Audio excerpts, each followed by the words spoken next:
Hello, and welcome to Sound and Image Lab, the Dolby Institute podcast. This is a show about how artists use technology to tell their stories, and I'm your host, Glenn Kaiser.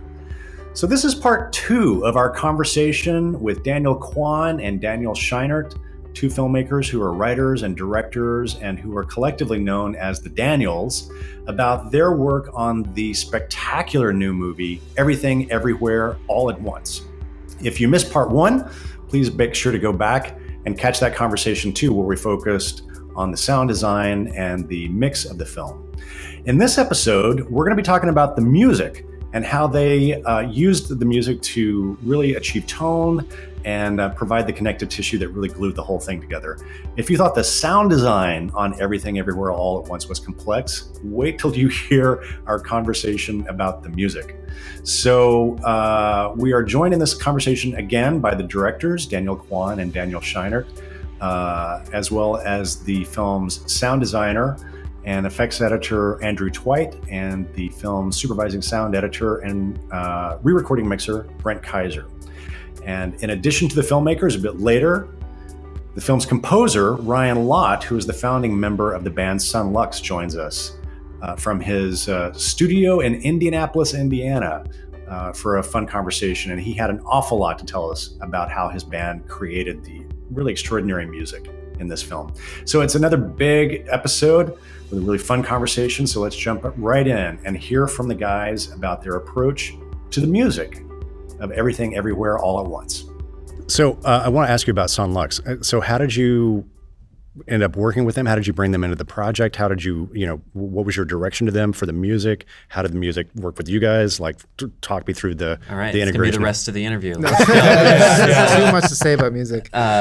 Dan found their music while we were writing, because we, especially Dan, just like is constantly playlisting while writing and finding the feel of it. But we were specifically thinking about who's going to score it and found their stuff. And it's Ryan, Ian, and Rafiq. Ryan has scored some stuff in the past, like a couple movies, and used to work in like commercial land, like doing like so you guys original have that in common as well. Mm-hmm. Yeah, so he's pretty film savvy, but then Ian and Rafiq are like multi-instrumentalist kind of like Rafiq is sort of superheroes. a guitar like maestro, like the way he can make sounds come out of that thing is incredible. And then the same could be said about Ian and as a drummer. Like Ian's the kind of drummer who's like on another level, so much so that like he was telling us this story about how sometimes when they tour after a show, like older gentlemen will come up to him and be like, "It's okay, you'll get it next time." But it's because he's doing shit that sounds like mistakes, but he knows exactly what he's doing, and it's like so. Anyways, and they're like, "Oh, that's not music." Exactly. And he's like, if you say so. But I think what really drew me to them is the fact that we were talking about texture and the nostalgic textures that kind of again bring up context and memory, sense memory. And so with score, texture has always been so important to us. With Swiss Army Man, we had all vocals, and we wanted to see all the different kinds of textures you can get out of just the human body. And so for this film, it was such a relief to find a group of musicians who cared almost more about the sonic quality of the instrumentation than even the melodies themselves, because that's always what I'm focusing on, is like if I can get the textures right and then the melody simple, it's going to be such a beautiful, because like in the end you want those simple melodies to kind of just hit you at your emotional core, but these textures to keep it interesting and help pull it away from Hallmark movies. Nothing wrong about Hallmark movies, but I love the simple, beautiful melodies. There's some things wrong with them. And then you can say that. Yeah, but it's not the movie you would make. Exactly. Yeah. Right. Never say never. One day. But so we reached out to them, and immediately, one of the first things they said to us was like their process was really similar to how we approach storytelling, which is that they say usually when you build a house as an architect, you will build something structurally sound, something that makes sense, something that follows a lot of the rules and feels safe and well designed. And then you go inside and you populate it with furniture that makes sense. What Son Lux does is they'll be walking down the street and then they'll just they'll see a chair just on the side of the road. No one wants it. It's like really ugly. It has like 5 legs and it's made of leather and Spikes.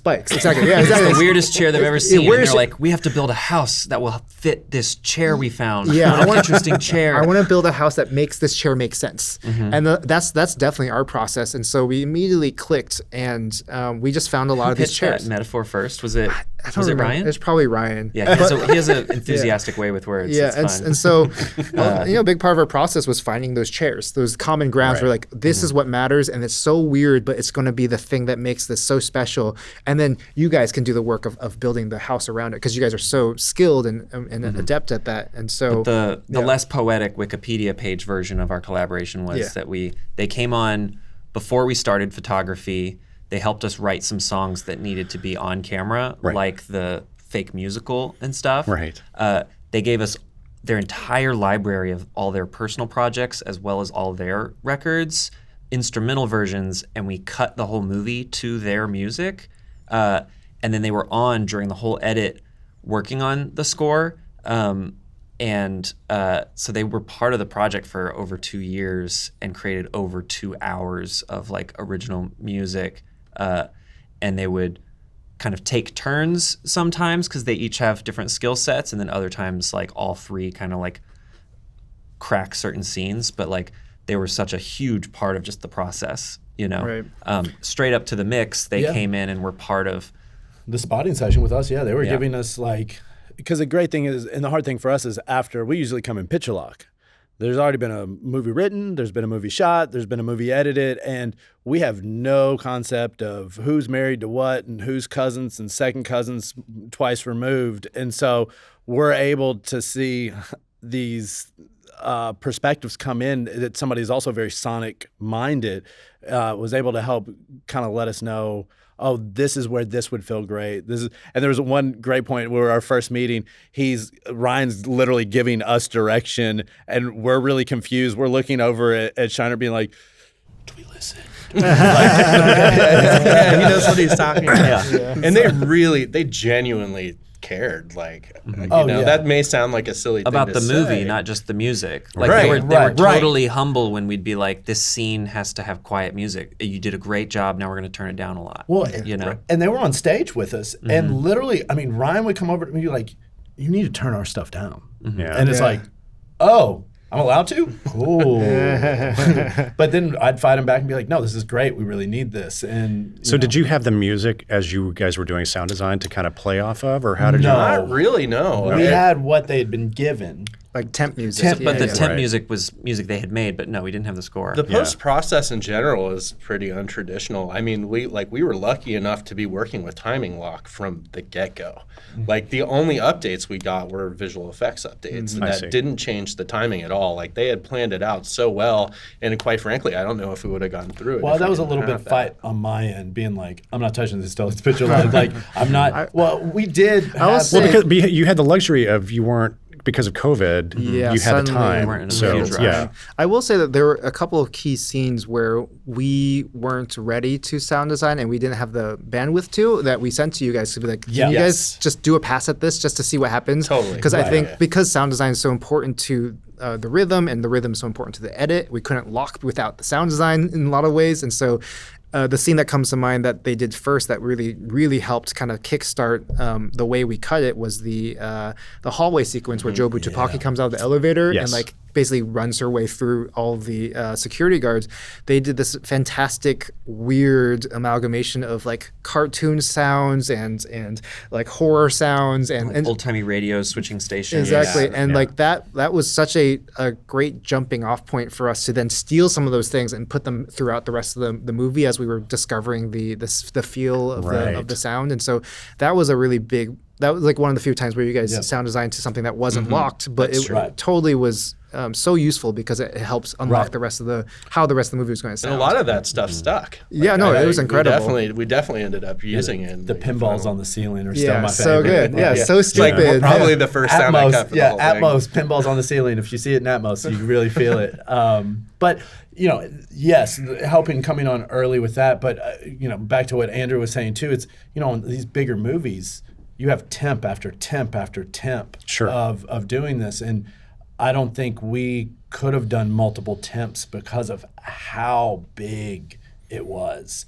And how, I mean, it was a pretty fast one. I mean, we had 7 weeks of editorial to get through everything. And then we we found out when through 7 weeks, showed it to the guys, and they're like, this is great. We need to work on it.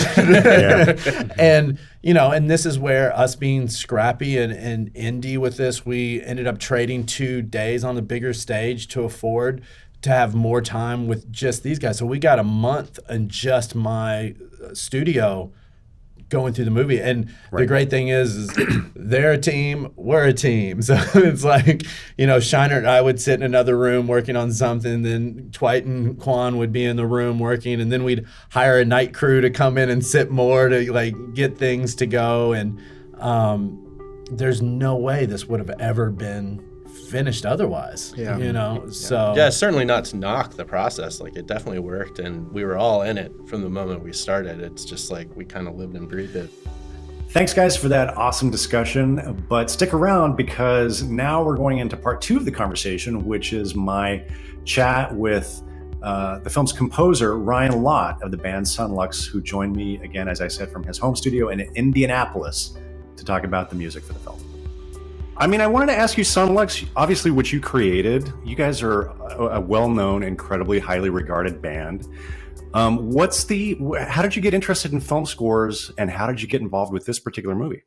I've done a lot of scoring, but this is our first project scoring as a band, which is what made it sort of doubly exciting, and also triply terrifying. I cut my teeth doing a lot of music for advertising. I was a post-house composer for years, and on the other side of the coin, I was also doing a lot of music for dance. My wife is a choreographer and dancer, and we've been together for over 20 years now, and I've been writing her music and lots of her friends' music for a long time. And really it's like scoring. It's like film scoring. Mechanically, it is, at least. And so between those two things, doing like tons of ads and also scoring dance, I feel like I sort of developed a facility with the process. And then I started to do some features, and then when the Daniels knocked on our door, I guess I felt in a certain way prepared. I felt like I had I'd kind of gotten to a place where I was like, yeah, I can do this. And I had no idea. Yeah. The truth is it's a good thing that I had that sort of confidence coming out of the gate. It was totally unfounded, given what would transpire over the following 2.5 years, and the amount of work and the amount of just everything everywhere all at once it would take. But I'm glad that I didn't know, because I probably would have turned it down. You would talk yourself out of it if you had known. Yeah, I mean, we would have the insanity that was coming. Yeah, we'd have been like, no way, this is going to be possible. Yeah. Because the original idea is that Daniels loved our music as a trio. They also loved our solo projects. Ian, Rafiq, and I all have our own solo projects, and I think one of the reasons why they came to us is because they were like, okay, here's like kind of a universe of sounds, these guys that make music together, but then we also can like call upon their own, their individual aesthetics and sort of sound worlds, and because they knew they didn't want just like Hollywood composer person, Right. And they had success working with bands, and of course they come from music video directing, and so, but they were like, okay, but here's a band that at least some of them have scoring scoring skills and experience, and we love their music, and part of their music is one of the things they're doing is reconciling seemingly disparate elements, bringing together things that you wouldn't think should belong together, and of course the movie is that way to the extreme, but I think they heard that in our music, and they said, okay. And for years they told us that they had been sort of angling to speak to us about the movie as they were developing the script.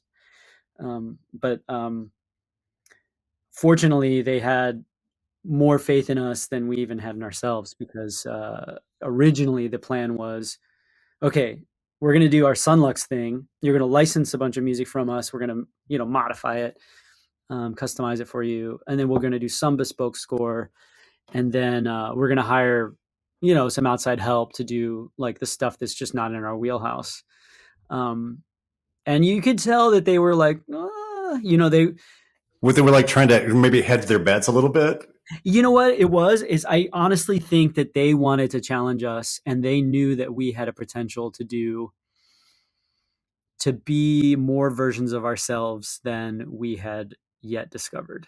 And this was obviously what a perfect metaphor for the multiverse and this entire project. Exactly. So you said that this was the first time that you guys had scored as a band and with Ian and Rafiq. So how did you guys approach that? Like, did you divvy stuff up, or like, were there particular sequences that you said, oh, this is mine, I got this? How did that work? That's exactly right. We all touched I touched everything. And so at some point, and we all creatively direct, right? So we share, like, we always have to agree on everything that goes out the door, So whether it's someone actually did stuff or not, their influence and their direction is important. So we definitely scored it as a band. Because I have the most experience and kind of the most tools for scoring, I took lead on the project, and I'm pretty sure I touched every cue, but some very lightly. The main thing that made this all work is that, yes, Rafiq and Ian and I took lead on our own cues. For example, Ian is responsible for taking lead on some of the, like, that big stretch of fight sequences. And he developed the sort of backbone for everything and kind of did a lot of the designing of the sound, that the sounds and the instruments that comprise the music. And then I kind of came behind and did the orchestrations. And then Rafiq came by and did some guitar and some bass and other production stuff. So, but yeah, there was no way there's no way this was, honestly, this was not a job for 3 people, let alone 1.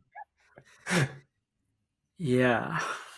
Well, just because of the amount of music in it, or? Yeah. So it's a 2-hour and 19-minute movie, and there's an hour and 50 minutes of original score. Right. And that's like a crazy amount. And it's not just that, because it's that there's score coming from so many different directions, and it has to, feel so many different ways. It's not just like one kind of score where you could kind of create like a lot of folks do in Hollywood, where, the movie kind of feels one way, so they can just generate a ton of music that sort of feels one way. Right. No way. No way can we do that. This was a whole nother thing. Yeah. So Dan Kwan said something to when we were talking to him that really struck me. He was like, I think this is probably one of the reasons why you ended up generating so much material. He was like, he was describing, and he was basically describing how you were using music to basically be through connective tissue.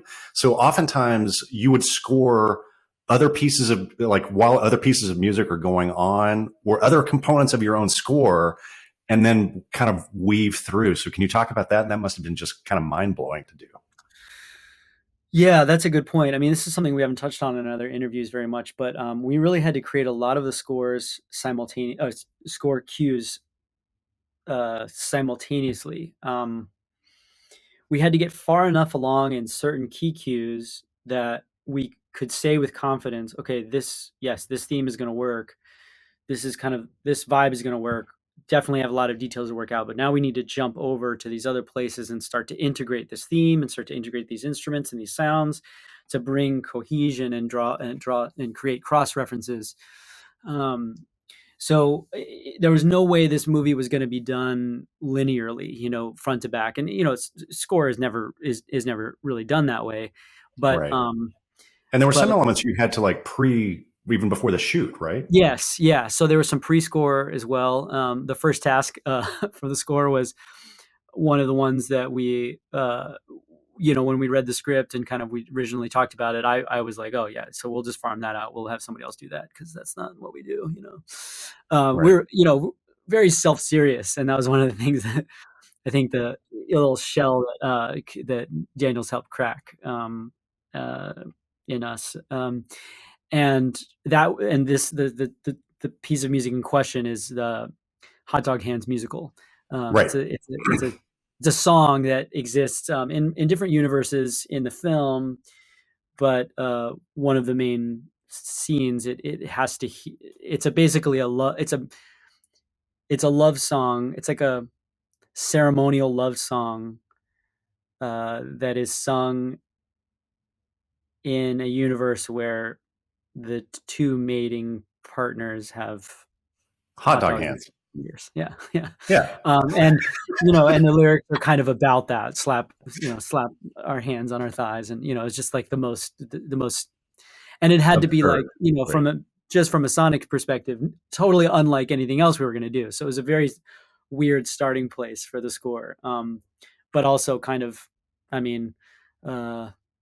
perfect. I mean, I realize in retrospect how perfect it was that initial challenge was so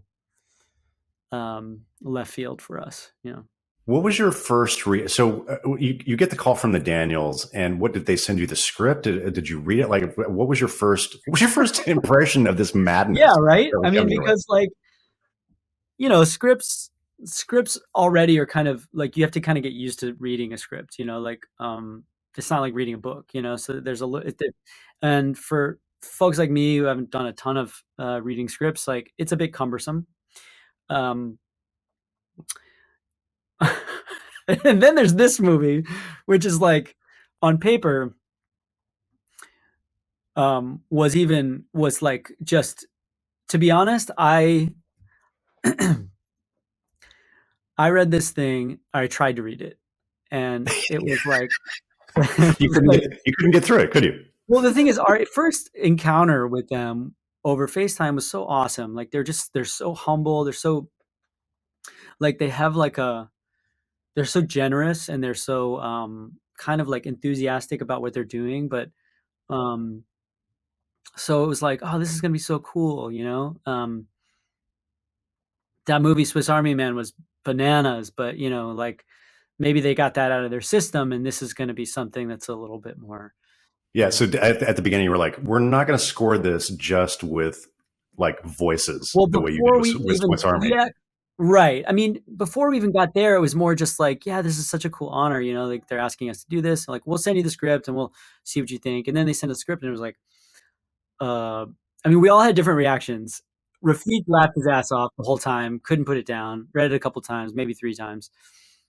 I'm not even sure I made it all the way through the scripts. Eventually I did piecemeal, but I kept thinking I was missing pages.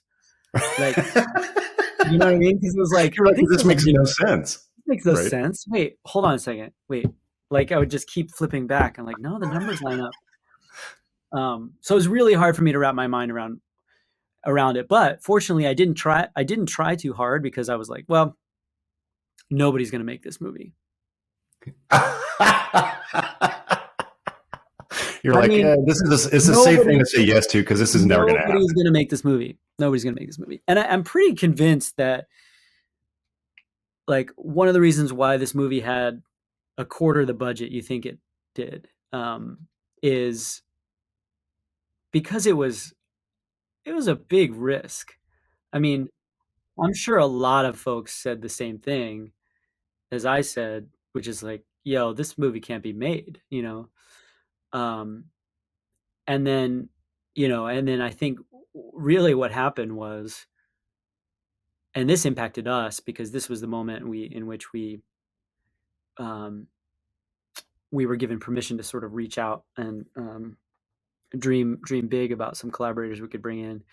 I think A24 saw Rough Cut and was like, oh wow, this this is gonna, not only is this gonna work, this is gonna be amazing. Well, you brought up the collaborators, and I wanted to ask you about that. I mean, I just saw this list of names like David Byrne, Mitski, Moses Sumney. You even got Randy Newman in there. Like, how did you tell me about the process of collaboration? What did they bring to it? How did you loop these folks in? Did anybody say no to you? Nobody said no. And here's the thing that's so crazy about this. Just to set the record straight, we now have this soundtrack out with all these these icons and these fantastic musicians, both the ones you've heard of and then also a slew of folks that maybe you haven't heard of yet. The ones that we brought on halfway through that were, Randy Newman, for example. Randy's experience was the same as everyone else's, which is he saw it and said immediately, I'm doing this, whatever you want. I'm doing it. So did he start off just as the voicing Raccacoonie and then came into the music as well? Yeah. So this is one of Daniel's crazy dreams, right? Which is okay, this is an homage to obviously it's an homage to Ratatouille, right? You have this animatronic character called Raccacoonie. He's instead of a rat, he's a jovial rat. He's a curmudgeon-y raccoon. And sullen, nasty, mean. Yeah, who better to voice a curmudgeon-y raccoon than Randy Newman himself? And so, in their unbridled imagination, they said, "Yeah, we should try to do this." But I think everybody kind of had tempered their expectations, and because it's Randy Newman, But on the strength of the movie, he saw it. He said, "My wife has never laughed this hard the whole pandemic. I'm in. I'll do it." And so then I had the idea. I said, well, damn, if Randy Newman's going to get in the booth, if he's going to get on a mic and he's going to sing a couple fragments of this song that, that happened in the movie, and he's going to do these lines of dialogue, I mean, shouldn't I just write a whole song and just have him sing it? It's really not that crazy. We're not that crazy. A couple of mammals making gravy. Right? Together, you and me, a multi-species team. We're a family. Culinarily. Now we're cooking while nobody's looking. Yeah. And then on the soundtrack, it'll be so meta. It'll be the song that they're singing on screen. It'll be, they're singing it from the soundtrack, which, you know what I mean? So that's what we did. I wrote a song in the style of Randy Newman for Randy Newman, which he sang, and I sing in duet with him, which is this movie kept on being surprise after surprise after surprise. And it kept being a different version of a dream that you're pinching yourself. And each time you're just pinching yourself harder and harder. And this was one of those when I was toward the end, we're finalizing the soundtrack. And believe it or not, today I'm still working on the vinyl mixes and layout and stuff. It's crazy. We've been working on this since fall of 2019, and it's April, 22. But I was like, well, guys, here it is with Randy's voice. He sounds awesome, right? And they're like, yeah, but really needs to be a duet. And I was like, yeah, but can't really get the original actor, and I'm not sure it's going to work like that. We don't have time. And they're like, no, you need to sing it. And I was like, I'm not going to sing in duet with Randy Newman. And they pretty much were like, yeah, you are. That's what's going to happen. And that's just how it was with this whole movie. It was just permission giving, enabling permission giving, and just unlocking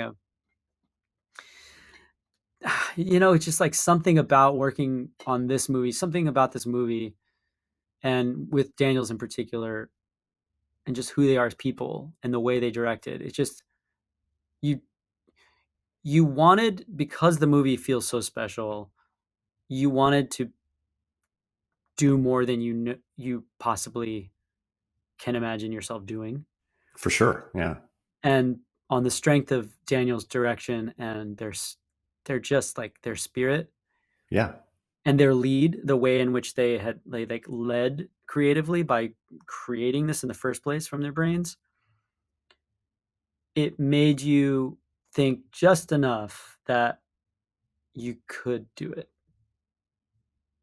you know? For So, sure. Well, yeah, and kind of to your earlier point, it's sort of like you also know that like I'm never going to get asked to do anything like this ever again. yeah. Yeah. I mean, that's the bittersweet thing about this. I try not to think about it too much, but it's like, when am I ever going to see a project again that calls on so many different versions of myself, you know? And I've always thought of myself as chameleonic and sort of omnivorous from a, you know, music making perspective. But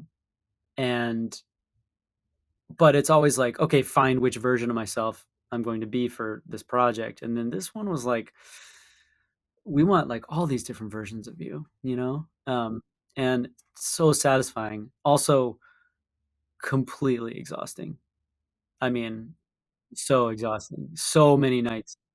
So I know from our conversation with Daniel's like, you know, the whole kind of schedule and game plan got thrown out the window because of COVID. Like, so they were very fortunate in that they almost finished shooting. They said that they got shut down on their last day, right? They didn't that's get to right. finish their last day.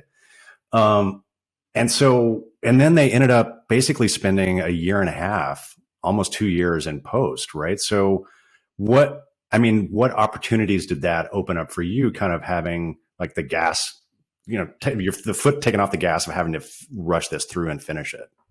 Well, it meant that the impossible was slightly less impossible.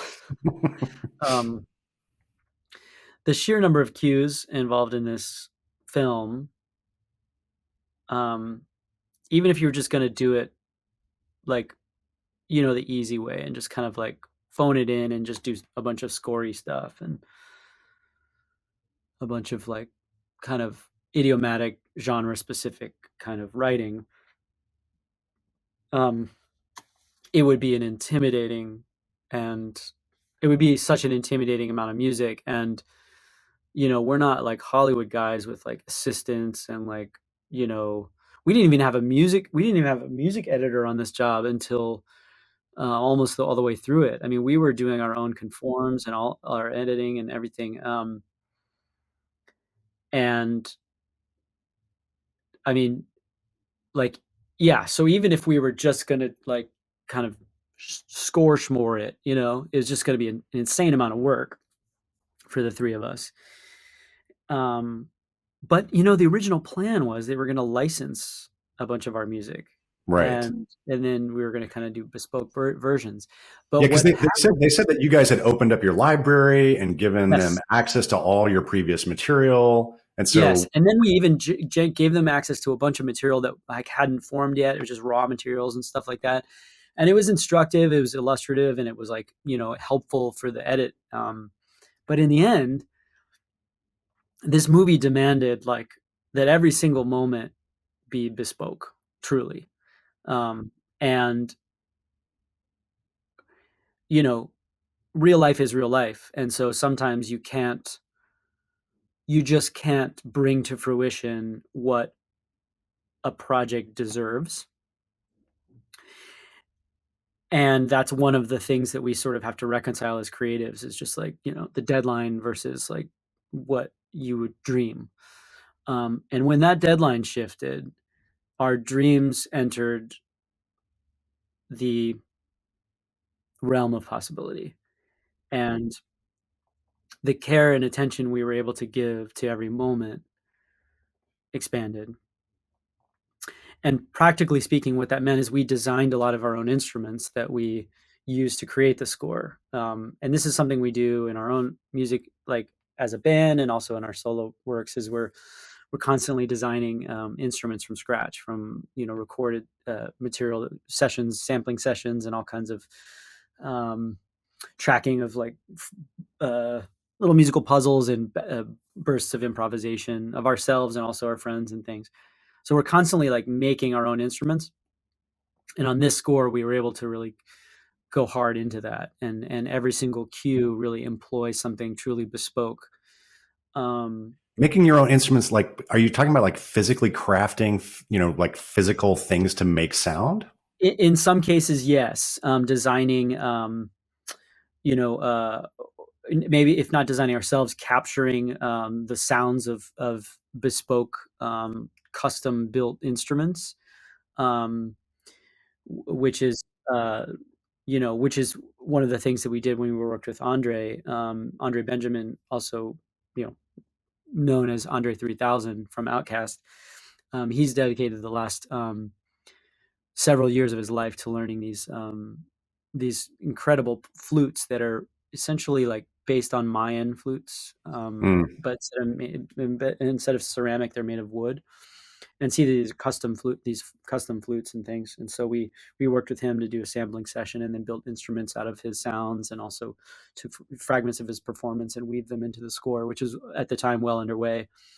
But we also worked with a ton of other folks, vocalists, Nina Moffat and Hannah Ben. One of our longtime compatriots, Heinel Pivnik. She's a experimental new music violinist, and she does all sorts of crazy things, like using different implements for her. She has like a beater violin, and so we did stuff like where we like wrapped her instrument in tinfoil and let the stuff buzz against played the instrument with combs. She using a tuning fork against the strings, just to have like really crazy, just get really crazy sounds out of. But one of our things is we really love sounds that originate that happen in space, where airwaves are moving, and so we focus on instruments that have at their core some sort of acoustic source. Also my piano, like I prepared my piano, so it sounds like really crazy. Do all kinds of stuff. What is that? What did you do to that thing? What did I just hear? It's got like a lot of like poster putty, and like some things like also some paper clips and like but like just regular old poster putty. And you just put those on the strings and just change the tenor of the sound that way? You make little balls and they stick them on there, and it doesn't leave any residue, but you can find specific nodes on the string and change the physics of the pit, how it make cool weird sounds. But anyway, so we're obsessed with that stuff. So that was one of the ways in which we made the score really unique. And again, this score had to feel like, here's the thing, like this score had to emotionally feel like it's your story, and so there had to be like a lot of familiar sounds that don't strike you, don't grab your attention, and they don't strike you as strange and unfamiliar. But then, of course, if you've seen the movie, those sounds won't cut it in in many of the universes, and just like Daniel's invented these universes from scratch, which harken to things that like hot dogs, for example. We were doing the same thing, sort of turning on its ear, on its hand, or whatever. Right. It's okay. I'll stop with the hot dog metaphors. Turning on its head certain things that from your universe, but they feel really different in this universe. We had to do the same thing with our score. One of the things that we talked with Daniels about was I love talking about tone and emotionality and how directors and storytellers achieve tone. And we talked a lot about like the first 10 minutes of the movie. And so, I've seen it twice. I was at opening night at South by Southwest. And oh yeah, cool. Yeah, I was there with you. That was such a treat. But like the first 10 minutes is so deceptively simple. You're with Evelyn in the apartment. She's doing the taxes, but at the same time, it was so tense and I was so anxious. I told them like I wanted to chew my fingernails down because I was just having so much anxiety in the first 10 minutes of the film. And the sound design and the music are huge drivers of that emotional experience. So can you talk about approaching that first like several minutes of the film and what you were doing from a score perspective to make me want to chew my fingernails down. Yeah. So the first 10 or so minutes of this movie were one of the trickiest tasks to one of the trickiest puzzles.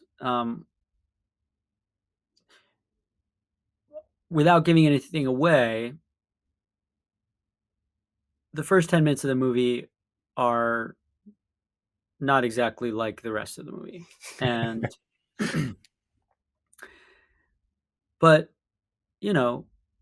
we still wanted the music to be really rad, and apart from the sort of scoring assignment of like doing what is appropriate for the score, for the film and for the story, we were doing all this bespoke stuff later, and like inventing these sound worlds to accompany these invented universes. Well, here we are in our common shared familiar universe, but we still want the score to be really unique. Like, it would be such a weird thing if it was like, because we could have just like, again, just kind of phoned in that section of the movie because it's the most sort of like grounded in the ordinary, and that's one of the reasons why the movie works. It's because it's so convincing that we are stuck with this.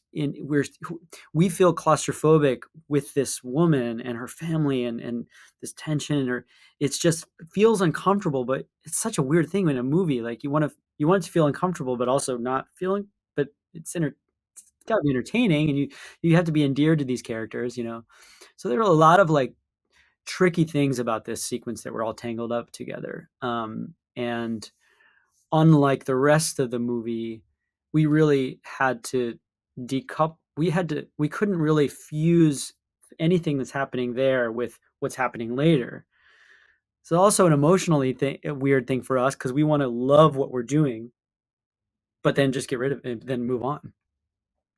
Whereas everywhere else in the movie, we could love what we're doing and find ways to like interconnect, and all feels like swirling together. And this was a weird task. But in the end, we came up with ways to create this sense of momentum and tension, and kind of like something that feels like incessant, and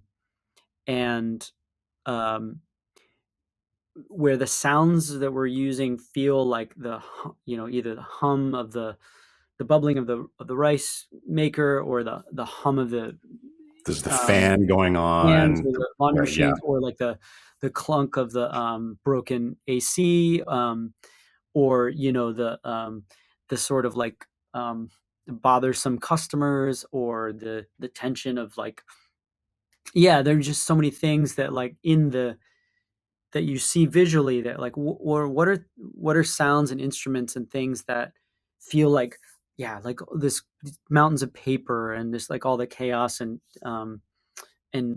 disorganization of this environment, and also kind of closed in feeling of this environment, and compartmentalized. And so that's kind of what we drew our inspiration for that opening sequence. Yeah. Well, I want to dig into something that you were just talking about, which is sort of naturalistic sound elements, like the fan, the AC, all these different, elements. Because one of the things that I loved about this is I get excited when I'm experiencing a movie and I'm not sure if what I'm hearing is sound design or score. Yeah. And there's a lot of cross-pollination between those two elements. So can you talk a little bit about that, and sort of how you felt like your work existed in the same universe with Brent and Andrew and their sound design, and how these pieces kind of work together? Yeah. And also, the Daniels themselves also did, they touched everything. And in fact, there's even a couple music cues in this movie that they did themselves. So those guys, I think probably the reason why it could all work is like, I think everybody was super, super committed to doing as best they could possibly do. And that coupled with Daniels just being amazing directors, and having just a very thorough understanding of what was going to work, and also a very open mind to what could work that they hadn't thought of yet.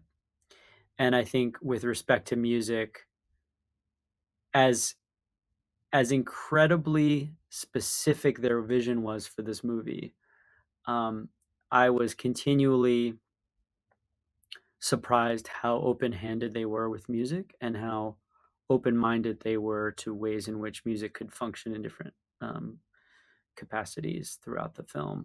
And that was very empowering for us, because we really just have, I mean, now we have so much ownership on this movie. And I think under different directors, we would feel like we were constantly just working at the behest of other minds.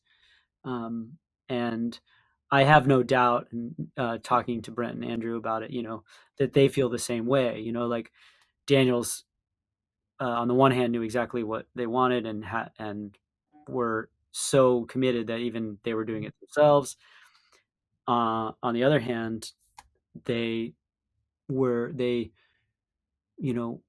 felt like they could truly give of themselves to this movie, and everybody wins in that situation.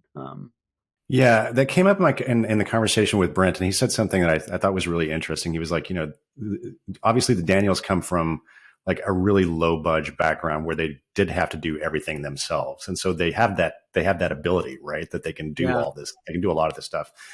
And he said it's interesting because he was like, sometimes you'll be working on something with them, and it won't be working quite right, so they'll just take it and like do a version of it and give it back to you. And I can see some people being kind of threatened by that. Like that's sort of like getting it. But he said, no, it's actually like, it saves so much time. It's so much more efficient because it's, right. He was like, the most frustrating thing is dealing with directors who are like, nah, I don't like it. I can't tell you what to do, but I don't like that. Yeah. Right. Yeah. So did you have that same experience? Yeah, exactly. That's a very good observation that Brent had. And it's something we haven't really gotten to talk about yet in other interviews. I'm glad he pointed that out. And I think the reason why that works is because truly the Daniels are so generous in the way that they are, constantly giving, gave us permission to be ourselves. So I think if that wasn't true, then I think them getting in there and doing some things themselves would feel like it was because like you had messed it up or you were incapable, right? Yeah, but there was never that air of it. There's never that air of it, of sort of like, oh, we'll just do it. Also, I mean, real talk. This was an enormous amount of work, and there were a couple of cues where that were technically on our list, and we were like, I think you have a clear vision for it, and you guys have great musical ideas, and these don't require any sort of technical execution. And so I think y'all should take these, and we can focus on the other ones. And that was just, and then it's just a big party. Everybody's helping and doing their best. And that's the best.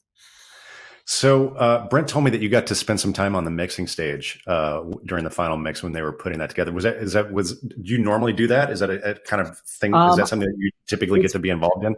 So yeah, maybe just a little bit. Definitely not the whole time. I mean, all three of us were there on the mix stage the whole time. And instead of like, taking 5 or 6 days, I think this mix took like 11 or something. It was like that is still unbelievably fast for a movie. I know. No. Yes. Complexity. But I think, for sure. But I think, again, like thinking of a movie with a comparable budget, like a rom-com or something, it's like, right.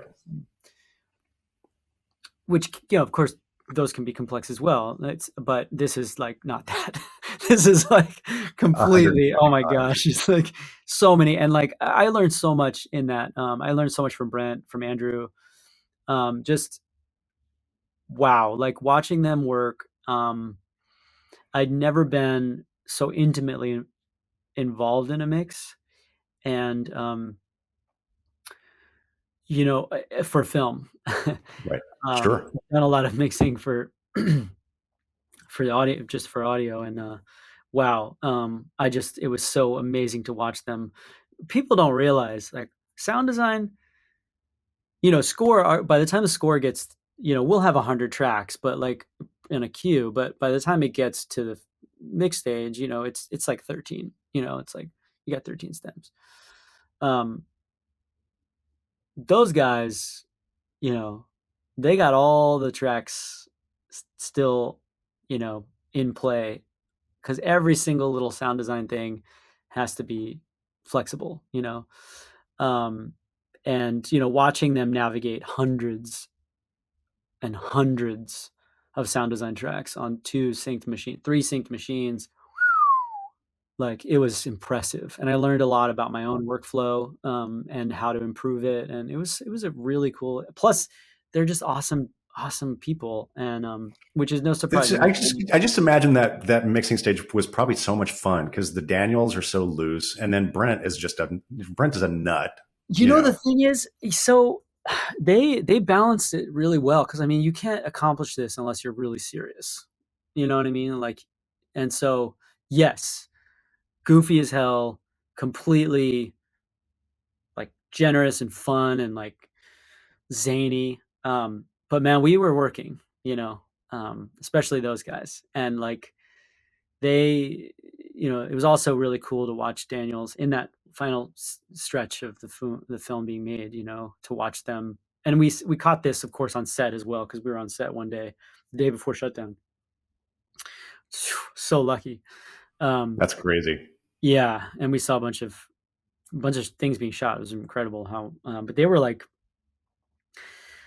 you don't pull this off unless you are really, you're really working hard. You're staying organized. You're staying focused. And I think that's one of the things I truly admire about those guys is their ability to be fully themselves in both ways. Very serious, very organized, very passionate about what they're doing. Very focused, but also just like absolute nut jobs, Well, yeah, I mean, you just put your finger on it. One of the things that I said to Brent recently, because we were mixing together on another project, I was like, I really love the way you run your room. How he runs the mix stage. It's sort of like it's obviously it's a high pressure environment because there's never enough time and there's always too much work, but he just keeps it loose. I mean, very focused and moving forward, but it's always a lot of fun. So I can imagine you guys had a blast on the stage. We did. And after. So Ryan, you're on the Dolby podcast. So of course I'm going to ask you about, was this your first experience working with Dolby Atmos, and how was that for you? It was my first experience. I learned a lot from Brent. And I think this was the most ideal, of course, experience Atmos, as a consumer and as a moviegoer. Although it had been a long time, right? Because of the pandemic. Man, I learned so much about how it's all basically like just kind of like rewiring my brain about the experience of sound. I'm always in this sort of, 2-channel or like 2-1 kind of world. Here in my studio, I'm just, just binaural, and, I feel like even that I'm still learning so much about. And then to be in that environment, like a tuned room with like skilled engineers, and to be able to also be able to have some flexibility about where in the room I am. I actually wound up learning a lot, not just about the art of it, the technology of it, but I also feel like I really learned about scoring. Like I could hear what was working where and why, and I didn't expect that. I just kind of went in thinking, oh, this is gonna be cool, mixing Atmos, and like never done that before. But then sitting there, I'm like, oh wow, and like just learning about what's supposed to be my job. Is writing music for that format, really, and how I can do it. Yeah. Can you talk about, I mean, was there anything specifically like that comes to mind about how you guys used Atmos specifically on the music? Yeah. So, there were times where we were very specific about the front wall and keeping most things really focused on the front wall. Um, and then, uh,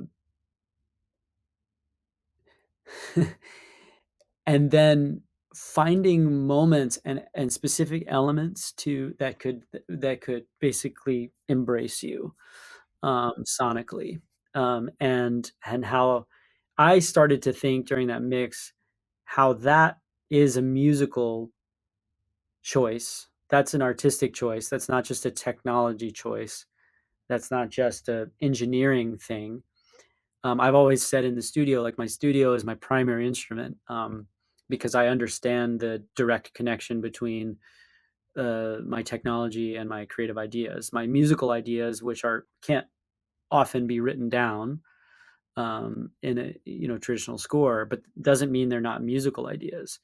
They are very much musical ideas. It's just that technology has surpassed, um, has shown that European classical musical notation is extremely limiting. If I only thought about music in terms of what I could notate, I'd be profoundly limiting my brain, and my heart. And I think I'm starting to think about that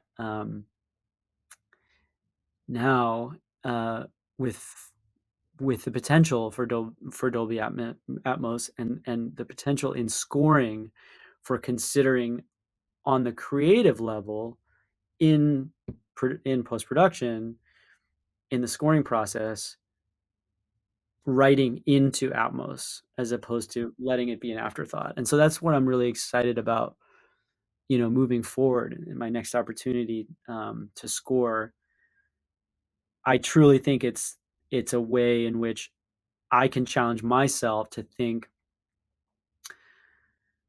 along, along a different, plane than I have in the past. So I'm really excited about that. Awesome. Well, Ryan, I will wrap this up by asking you the same question I ask everybody else, which is like, what's a favorite moment for you in the film from a musical sound perspective? Like when you're watching the film, just something that when it comes up just makes you kind of feel all warm and giddy inside. It just makes you happy when that sequence comes up. Oh man, there's so many in this movie. It's um I won't even try to say my favorite, because I feel like it's like, oh, what's your favorite album? What's your favorite artist? It's like, well, it's like, what day of the week is it? What time of the day is Sure. it? It's like, and this movie is just so jam packed with so many things to which I feel very emotionally connected, and had very powerful experiences personally with, while making them. Um, the first moment I cried, and I cried a lot scoring this, and we all did. The first moment I cried was Key's performance in what is it's called Wayman's Speech Part One. That's or at least that's what the cue is called. I believe it's "This Is How I Fight" is the name of the cue in the soundtrack. Mm. And Key says,